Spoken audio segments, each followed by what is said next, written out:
got so much fucking design on right now. Bring it down, bring it down, make it come out, that thing all fast, I'm bitches on my line. Baik, pada video kali ini kami ingin menjelaskan tentang tugas bioteknologi lingkungan, di mana anggota kelompok kami terdiri dari Devi, Aji, Eikel, Afriandini, dan Elvin Syaputra. Di mana untuk dosen pengampu kami yaitu Ibu Deviani, ST, MSI, PhD. Untuk judul tugas kami sendiri yaitu pengolahan limbah ampas tahu menjadi edible coating sebagai pembungkus buah. Di mana ampas tahu mengandung serat yang tinggi, terutama selulosa, yang merupakan bahan dasar bagus untuk membuat edible coating yang diambil antipatinya.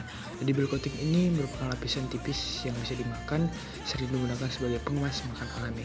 Edible coating di mana kemasan alami tidak beracun, biodegradable, bisa mulai menggantikan plastik karena sifatnya yang ramah lingkungan dan praktis, dan tentunya mudah digunakan. Nah, untuk latar belakangnya sendiri, kenapa sih kami ingin membuat edible coating? Nah, dari latar belakangnya sendiri, di mana kami ingin menggantikan plastik yang biasa digunakan di masyarakat, di mana sampah plastik tergolong dalam sampah non-organik yang sangat berbahaya bagi lingkungan.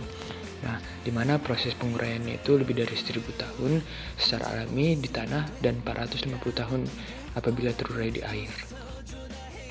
Nah, jadi salah satu cara untuk mengatasi masalah limbah plastik adalah dengan menggunakan pengemas makanan biodegradable yang terbuat dari bahan alami seperti kacang kedelai, singkong, dan terutama ampas tahu.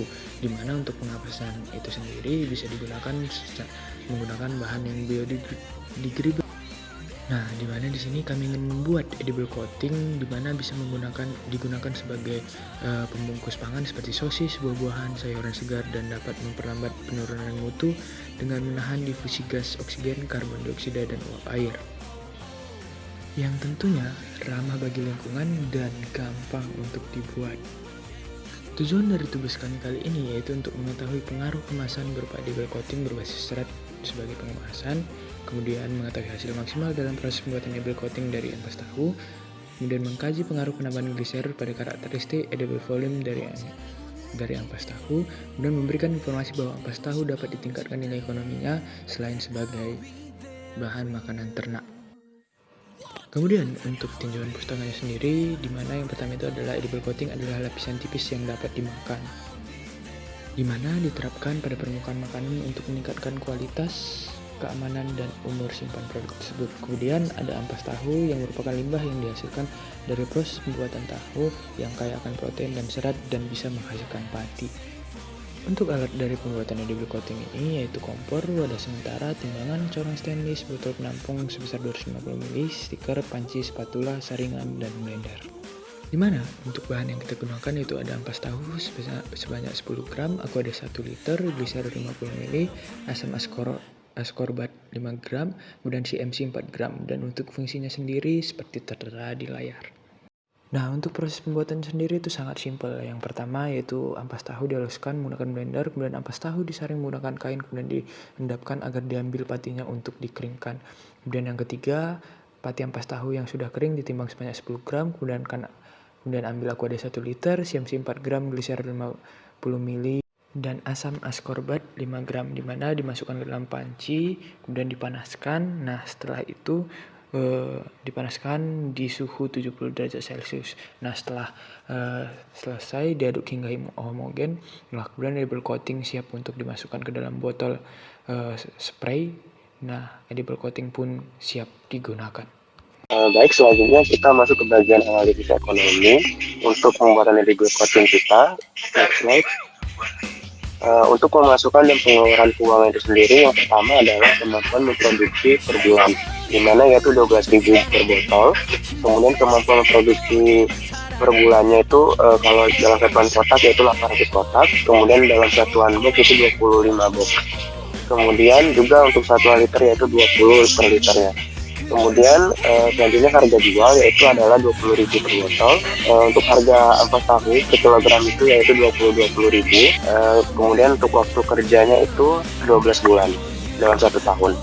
Kemudian untuk periode proyek ini dalam tahun yaitu 3 tahun. Kemudian untuk dalam bulan kerjanya itu sekitar 12 bulan.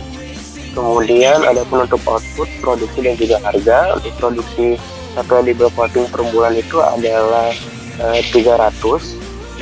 Kemudian untuk produksi satu edible coating per hari itu 10.000.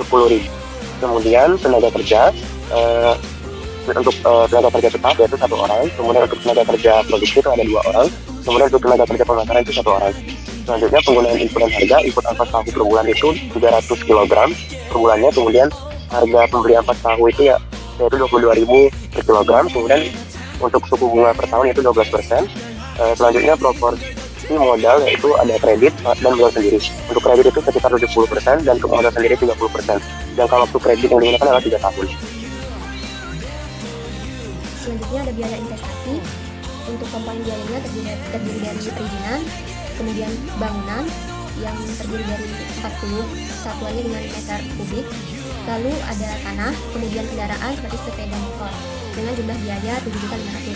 Untuk alat produksi dan pengemas yang digunakan adalah timbangan sebanyak 1 unit, kompor 2 unit, wajan 2 unit, parisan 2 unit, oven 1 unit, kemudian pisau, piring, gelas, dan kalenan. Untuk peralatan lainnya ada kasir, telepon, dan komputer. Jadi untuk sumber dana investasinya itu dari kredit sebesar 70% dan untuk dana sendirinya sebesar 30%. Kemudian untuk biaya variabel, untuk struktur biayanya terdiri dari bahan baku. Yang pertama ampas tahu, yang kedua gliserin, yang ketiga CMC, dan yang keempat asam aprobat. Untuk bahan pengemasannya ada kaca, kotak, dan box. Tenaga kerja langsungnya yaitu penyiapan bahan dan prosesnya. Jadi untuk total biaya variabel digunakan dalam 1 bulan sebesar 5.567. Untuk biaya dalam 1 tahunnya sebesar 66.804.600. Untuk biaya tetapnya terdiri dari tenaga kerja yaitu manajer, supir, dan administrasi. Kemudian ada gas, air, listrik, telepon, bongkar muat, dan biaya lainnya. Kemudian yang terakhir ada perawatan kendaraan. Jadi untuk total biaya dalam 1 bulannya sebesar 9 juta dan untuk total biaya 1 tahunnya sebesar 108 juta.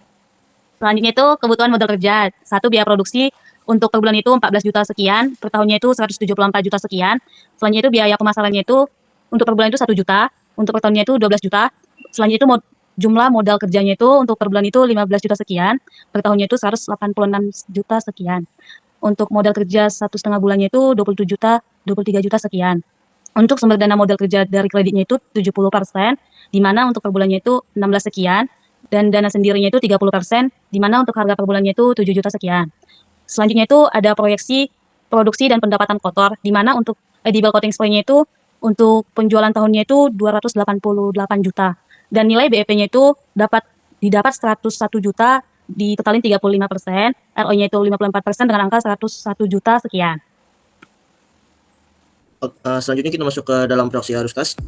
Dalam proyeksi arus kas ini terdapat arus masuk dan arus keluar, di mana arus masuk itu terdiri dari total penjualan, kredit, modal sendiri, dan nilai sisa proyek. Di mana total keseluruhan setelah menghitung unit IRR pada tahun pertama itu totalnya 288 juta, dan tahun kedua itu dengan nilai 288 juta, sementara untuk tahun ketiga itu bernilai 420 juta lebih. Kemudian untuk arus keluar itu terdiri dari biaya investasi, biaya variabel, biaya tetap, angsuran pokok, angsuran bunga, pajak, dan juga biaya pemasaran distribusi. Untuk arus keluar sendiri juga kita menghitung menggunakan IRR, di mana untuk tahun berdirinya itu kita mendapatkan nilai sebesar 168.542.500 rupiah. Di tahun pertama kita mengalami kenaikan menjadi 198 juta sekian. Begitupun di tahun kedua mengalami peningkatan menjadi 199 juta lebih, dan di tahun terakhir menjadi 200.816 rupiah. Kemudian ada arus bersih atau NCF. Untuk nilai dari NCF sendiri tertera seperti pada layar. Kemudian ada cash flow, di mana kita menggunakan diskon factor sebesar 14%, dan untuk reserve value-nya nilainya sendiri bisa kita lihat pada layar. Begitu pula dengan kumulatif value, untuk nilainya seperti yang tertera pada layar. Kemudian yang terakhir ada analisis kelayakan usaha, di mana NPV sebesar 14% itu kita dapatkan sebesar 126 juta sebesar nilai yang pada layar, dan IRR-nya itu sebesar 48,7%. Kemudian net base-nya itu sebanyak 1,75, dan PBP-nya itu sebesar 2 tahun 1 bulan. Mungkin bisa lanjut ke slide berikutnya. Selanjutnya itu kelayakan uji ekonominya itu untuk NPV itu kita dapatkan sebesar 126 juta, Rp514.436 yang menandakan bahwa proyek ini layak. Kemudian untuk BEP-nya sebesar 354 yang menandakan bahwa proyek ini layak. Kemudian ada IRR sebesar 48,7% yang berarti berada di atas 20% dan menandakan bahwa proyek ini layak. Kemudian ada benefit cash ratio sebesar 1,75 yang berada di atas 1, berarti menandakan proyek ini layak. Dan yang terakhir ada PBP, yaitu PP period. Untuk PBB-nya sendiri sebesar 2,1 tahun atau 2 tahun 1 bulan, yang menandakan bahwa proyek ini layak karena masih berada di bawah 3 tahun. Next. Selanjutnya untuk kesimpulan dari tugas besar kami sendiri ini, bahwa edible coating yang terbuat dari ampas tahu menggunakan bahan alami sehingga aman untuk dikonsumsi dan ramah lingkungan.